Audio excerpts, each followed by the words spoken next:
Welcome to Falcon computer academy. मैं हूं केवल विजय और मैं आज आपको एमएस वर्ड में पढ़ाने जा रहा हूं लोगो डिज़ाइन करने के बारे में। जैसा कि स्क्रीन पे आपको नज़र आ रहा है कि ये लोगो हम एमएस वर्ड के अंदर किस तरह से डिज़ाइन कर सकते हैं। तो लेक्चर स्टार्ट करने से पहले हमेशा की तरह यही कहूँगा कि आज की इस वीडियो से कुछ आप न्यू सीख पाएँ, कुछ आप न्यू लर्न कर पाएँ, तो इस वीडियो को लाइक करना मत भूलिएगा, क्योंकि आपके एक लाइक इस वीडियो को ज़्यादा से ज़्यादा लोगों तक पहुंचा सकता है। तो शुरू करते हैं आज का लेक्चर। सबसे पहले हम एक न्यू फाइल क्रिएट करेंगे। तो न्यू फाइल बनाने के लिए आपने फाइल पे आना है, न्यू पे क्लिक करेंगे और ब्लैंक डॉक्यूमेंट पे क्लिक करते हैं, या कीबोर्ड से कंट्रोल एन प्रेस करके भी आप न्यू फाइल क्रिएट कर सकते हैं। उसके बाद आपने इंसर्ट पे आना है। इंसर्ट पे क्लिक करने के बाद हमने यहाँ पे शेप पे आना है, और शेप पे क्लिक करने के बाद आपने रेक्टेंगल शेप पे आप क्लिक करेंगे यहाँ पे, और इस तरह से क्लिक करते हुए आपने ये शेप इस तरह से आपने डिज़ाइन करनी है। उसके बाद आपने शेप को एडिट करना है। तो शेप को एडिट करने के लिए आपने शेप के ऊपर राइट क्लिक करना है और एडिट पॉइंट पे क्लिक करेंगे। तो इस तरह से आपके पास ये ब्लैक पॉइंट यहाँ पे शो हो जाएंगे। अगर आपके पास ब्लैक पॉइंट शो नहीं हो रहे, एडिट पॉइंट शो नहीं हो रहे, तो आपने शेप के ऊपर क्लिक करना है, ऊपर शेप फॉर्मेट पे क्लिक करेंगे इसके टैब के ऊपर, और एडिट शेप पॉइंट पे क्लिक करके एडिट पॉइंट पे आपने क्लिक करना है। तो आपके पास ये पॉइंट शो हो जाएंगे। अब आपके पास बॉटम में आपको नजर आ रहे हैं ये ब्लैक पॉइंट। तो आप कंट्रोल के साथ कंट्रोल प्रेस करें, आप जैसे इस ब्लैक पॉइंट पे क्लिक करेंगे तो ये पॉइंट यहाँ से डिलीट हो जाएगा। या तो आप इस तरह से इसको डिलीट करेंगे, या फिर आपने इसके ऊपर राइट क्लिक करना है इस पॉइंट के ऊपर और डिलीट पॉइंट पे आप क्लिक करेंगे। और उसके बाद फिर आपने क्या करना है कि किसी ऊपर टॉप पे जो किसी एक पॉइंट पे आपने क्लिक करना है ऐसे। तो आपके पास वाइट पॉइंट शो होंगे। जब वाइट पॉइंट शो हो जाए तो टॉप वाले वाइट पॉइंट पे क्लिक करके इसको इस तरह से आपने नीचे की तरफ लेके आना है।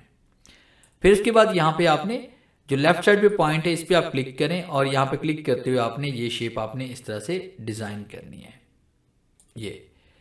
और उसके बाद फिर आपने नीचे वाले पॉइंट पे आपने क्लिक करना है, और यहाँ पे वाइट पॉइंट पे क्लिक करके इसको आपने इस तरह से थोड़ा सा चेंज कर लेना है, और इस तरह से आपके पास एक शेप तैयार हो जाएगी। अगर आप इसकी आउटलाइन रिमूव करना चाहते हैं तो आपने शेप के ऊपर क्लिक किया हुआ है, शेप फॉर्म पे क्लिक करें और शेप आउटलाइन पे क्लिक करके इसे नो आउटलाइन कर लीजिएगा।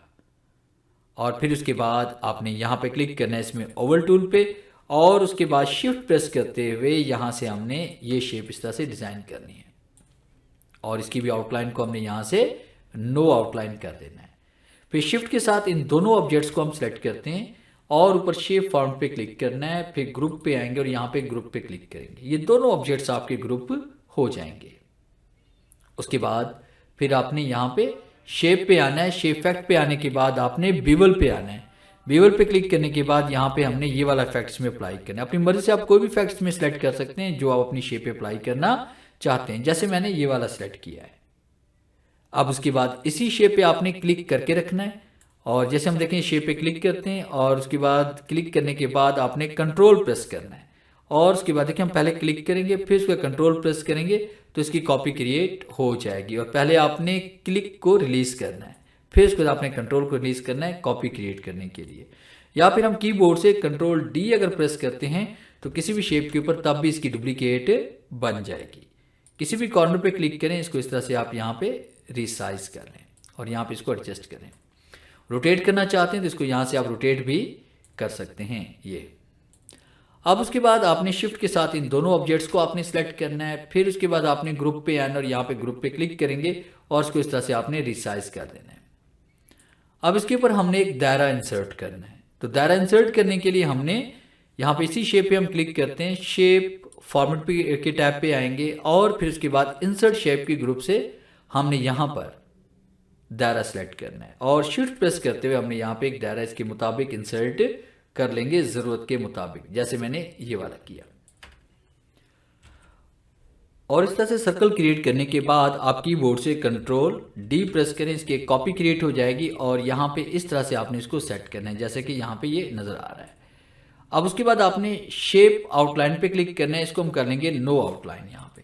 और नो आउटलाइन करने के बाद हमने क्या करना है, यहाँ पे इसमें कलर फिल करना है, इसमें वाइट कलर ये। और उसके बाद यहाँ पे ये नीचे कॉर्नर जो नज़र आ रहा है यहाँ पे क्लिक करके हमने इस तरह से इसको रिसाइज करना है। ये इस तरह से देखिए वाइट कलर आपको नज़र आ रहा है, उसके बाद पीछे आपको ब्लू कलर भी नज़र आ रहा है।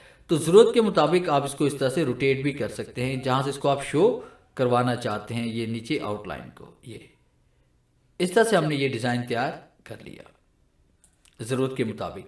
फिर इसके बाद हमने नीचे वाले ब्लू कलर पे हम क्लिक करेंगे और उसके बाद शेप इफेक्ट पे हम आएंगे और बीवल पे क्लिक करेंगे और यहाँ से आप अपनी मर्जी से कोई भी इफेक्ट इसमें दे सकते हैं, जैसे कि मैंने ये वाला इफेक्ट इसमें सेलेक्ट कर लिया। अब आप ऊपर वाले व्हाइट कलर पे क्लिक करें, शिफ्ट प्रेस करें, फिर नीचे वाले ब्लू कलर पे आप क्लिक करेंगे और आपने ग्रुप पे आना है और उसे ग्रुप कर लेना है। ग्रुप कर लेने के बाद देखिए, क्योंकि हमने जो पहले शेप्स क्रिएट की थी वो शेप्स नीचे चली गई, वो फर्स्ट लेयर पे हैं। अब उसके बाद फिर हमने एक दायरा और क्रिएट किया, फिर उसके बाद एक दायरा और क्रिएट किया, तो ये जो भी हमने यहाँ पे सर्कल्स या उसके बाद शेप्स इंसर्ट की वो उसके ऊपर इंसर्ट हुई हैं। तो इसको बैक पे लेके जाने के लिए हमने यहाँ पे क्लिक करना है इसमें सेंड बैक, और उसके बाद सेंड बैक पे क्लिक करेंगे तो नीचे जो भी शेप हमारे पास पड़ी थी वो ऊपर आ चुकी है।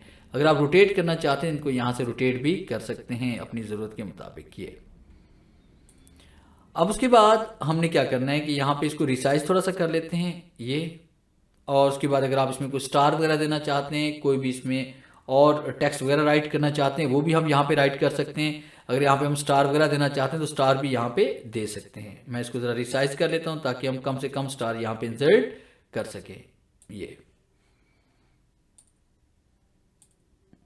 तो 3 स्टार मैं यहाँ पे इंसर्ट करना चाहता हूँ, और उसके बाद यहाँ पे हमने इंसर्ट पे दोबारा आना है, फिर उसके बाद हम शेप पे आएंगे और यहाँ पे हमने स्टार पे क्लिक करना है।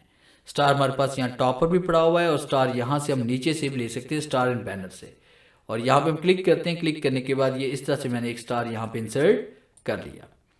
और उसके बाद हम क्या करना चाहते हैं, सबसे पहले हमने स्टार के ऊपर क्लिक किया, शेप फॉर्मेट पे हम आएंगे, शेप आउटलाइन पे आना है, उसके बाद आपने नो आउटलाइन कर देना है और यहाँ उसका कलर हम चेंज कर लेते हैं, नो आउटलाइन से कर लेते हैं। फिर कंट्रोल के साथ आपने इसकी कॉपी क्रिएट करनी है यहाँ पे ऐसे। ये देखिए हमारे पास कंट्रोल और फिर क्लिक हम रिलीज करेंगे, फिर कंट्रोल को छोड़ेंगे, फिर यहाँ पे क्लिक करते हैं, कंट्रोल के साथ हम इसकी कॉपीज क्रिएट कर लेंगे। ज़रूरत के मुताबिक आप जितने चाहे स्टार यहाँ पे इंसर्ट कर लें, और कंट्रोल डी करके भी आप इसकी कॉपी क्रिएट कर सकते हैं इस तरह से। ये हम स्टार एक यहाँ पे लगा लेते हैं, एक स्टार हमने यहाँ पे लगा लिया और एक स्टार हमने यहाँ पे लगा लिया। तो इस तरह से देखिए हमने यहाँ पे इस तरह से एक लोगो अपने लिए क्रिएट कर सकते हैं, अपने बिजनेस के लिए या अपनी किसी भी इदारे के लिए। तो उम्मीद है आज के इस लेक्चर में बहुत कुछ न्यू सीखने को मिला होगा। अगर आज की वीडियो से कुछ आपने न्यू लर्न किया है तो इस वीडियो को लाइक ज़रूर कर दीजिए। अगर आप मेरे चैनल पे नए हैं तो इस चैनल को सब्सक्राइब कर लें ताकि आने वाला हर न्यू लेक्चर सबसे पहले आप तक पहुंचे। Thanks for watching.